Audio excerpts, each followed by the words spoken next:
And similar to me, millions of people were in jail on unspecified allegations against them. Doctor Mohammad Yunus বলেছেন, আওয়ামী লীগ সরকারের দুর্নীতি ও স্বজনপ্রীতির নজির গবেষণার বিষয় হতে পারে এবং এসব ঘটনা যথাযথভাবে নথিভুক্ত করা উচিত। সুইজারল্যান্ডের দাভোস ওয়ার্ল্ড ইকোনমিক্স ফোরামের সম্মেলনে এক সংলাপে এসব কথা বলেন তিনি। মূলত আওয়ামী লীগের শাসনামলে ডক্টর ইউনূস নানাভাবে নির্যাতিত হয়েছিলেন, এমনকি জরিমানা ও জেলে যাওয়ারও সম্ভাবনা ছিল তার।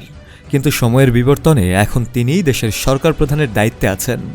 ডক্টর ইউনূস সেই সংলাপে অতীতের স্বৈরাচারী সরকারের দমনপীড়নের বিষয়গুলো তুলে ধরেন।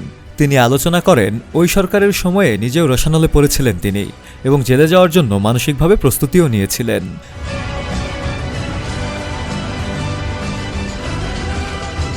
এদিকে তিনি সংস্কার কমিশনের প্রস্তাব ও জুলাইয়ের গণঅভ্যুত্থান নিয়েও কথা বলেন। ডক্টর ইউনূসের মতে গণঅভ্যুত্থানের প্রধান অর্জন ছিল সামগ্রিক সমাজ ব্যবস্থার পরিবর্তন। তিনি উল্লেখ করেন, কমিশনের রিপোর্টের ভিত্তিতেই সংস্কার কার্যক্রম পরিচালিত হবে।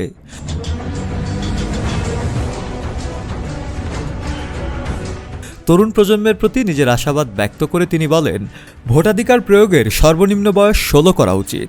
তার মতে পরিপক্কতার দিক থেকে 16 বছর এবং 18 বছরের মধ্যে তেমন কোনো পার্থক্য নেই। বর্তমান শিক্ষা ব্যবস্থাকে ত্রুটিপূর্ণ উল্লেখ করে ডক্টর ইউনূস বলেন, বর্তমান প্রজন্ম উদ্যোক্তা হওয়ার উপযোগী এবং আমাদের শিক্ষা ব্যবস্থাও সেই পথে পরিচালিত হওয়া উচিত। তার মতে সঠিক সংস্কার ও তরুণ প্রজন্মের অংশগ্রহণই বাংলাদেশের ভবিষ্যৎ গড়ে তুলবে।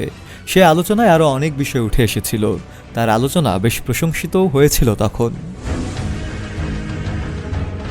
শফিউল মাওলা, কালের কণ্ঠ।